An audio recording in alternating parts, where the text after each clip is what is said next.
Hello friends, this is सुल्तान।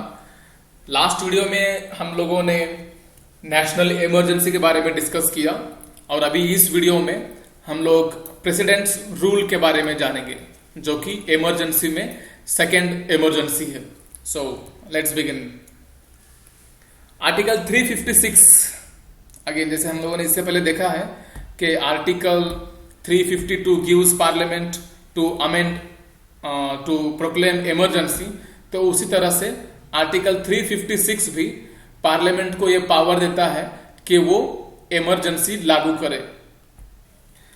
लेकिन इस 356 article का एक और जैसे हम कहते हैं एक और पेक्युलरिटी है।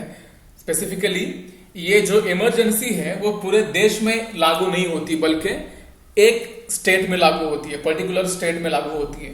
और कितने स्टेट्स में लागू होगी इसकी कोई लिमिट नहीं है। There is no specification regarding it.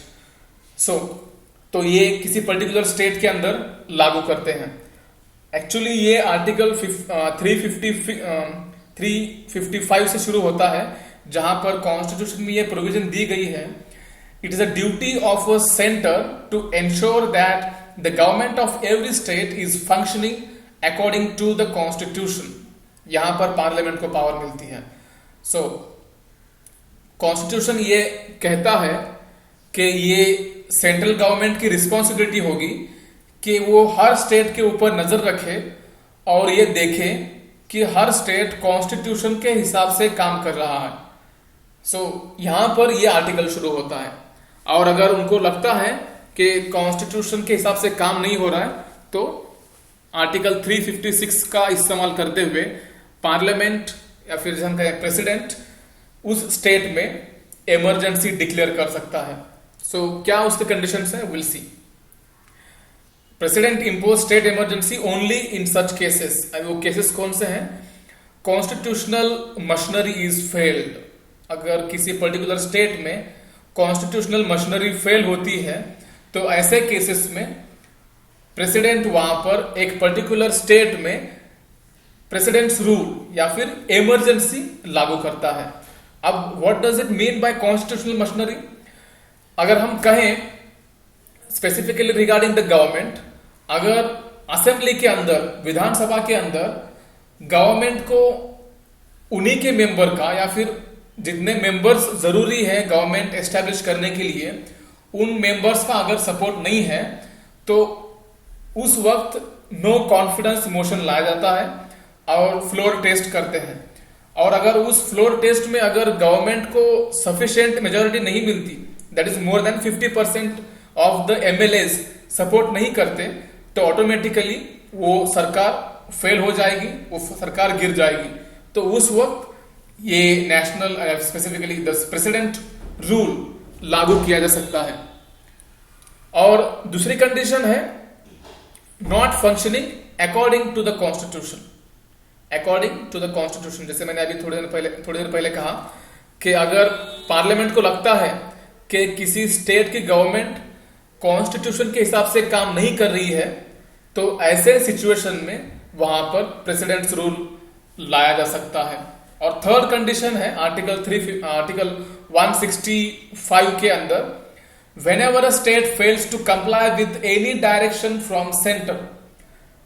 मतलब जब भी पार्लियामेंट स्टेट्स को कोई डायरेक्शन देता है, कोई ऑर्डर देता है, कोई रिकमेंडेशन करता है, और अगर स्टेट उन डायरेक्शंस को फॉलो करने से इनकार करता है, तो ऐसे सिचुएशन में भी प्रेसिडेंट्स रूल लाया जा सकता है।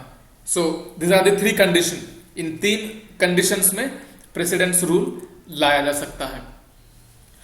तो डॉक्टर अंबेडकर ने अपने स्टेटमेंट में कहा था, article 356 will be a dead letter.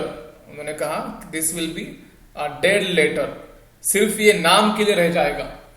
Ambedkar को ये शायद लगा नहीं होगा उस वक्त कि सबसे ज्यादा इस्तेमाल 356 का किया जाएगा, क्योंकि अगर हम देखते हैं कॉन्स्टिट्यूशन में अगर सबसे ज्यादा किसी आर्टिकल का इस्तेमाल हुआ है तो आर्टिकल 356 है।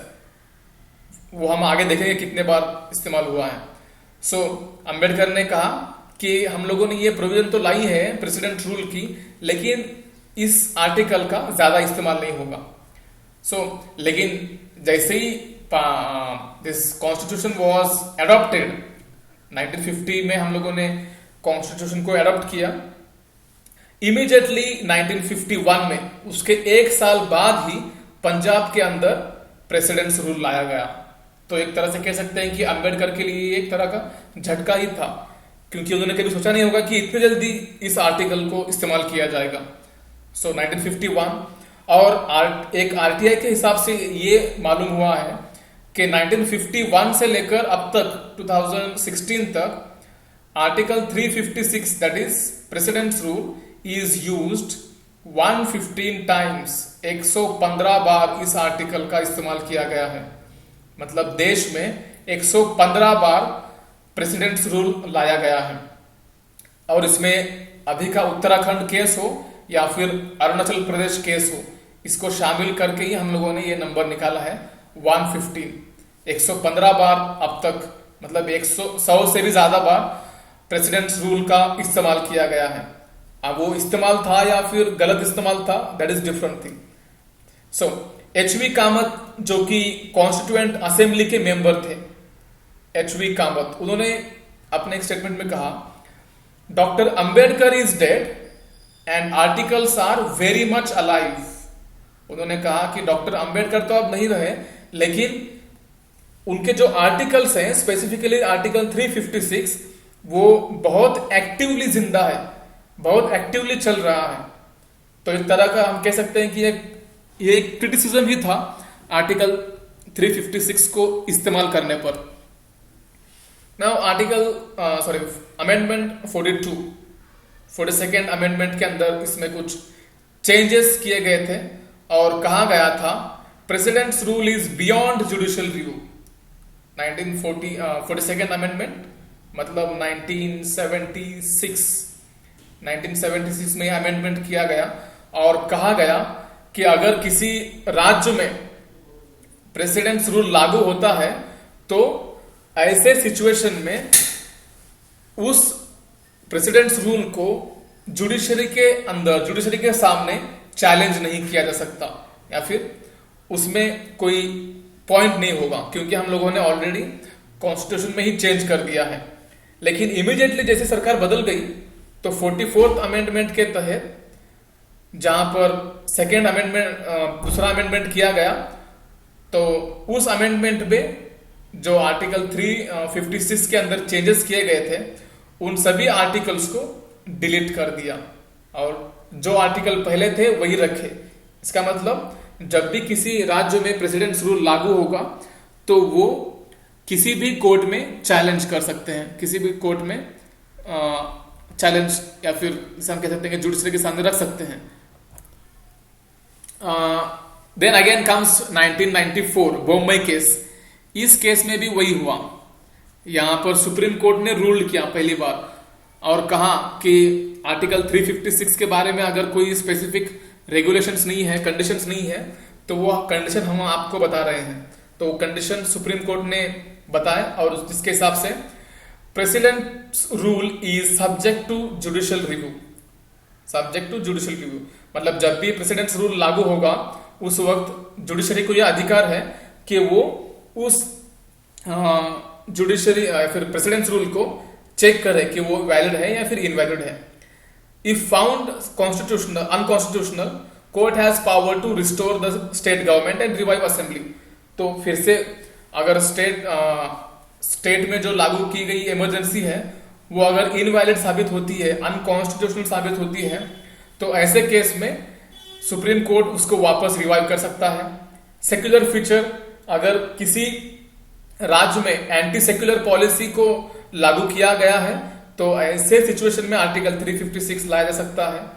और ड्यूरिंग नो कॉन्फिडेंस, जब नो कॉन्फिडेंस मोशन लाया जाए तो उस वक्त सबसे पहले जरूरी है कि फ्लोर टेस्ट किया जाए और अगर उसमें गवर्नमेंट को अगर मेजोरिटी वोट नहीं मिलते हैं, मेजोरिटी सपोर्ट नहीं मिलता है, तो ये ऐसी सिचुएशन में ही प्रेसिडेंट्स रूल लाया जा सकता है।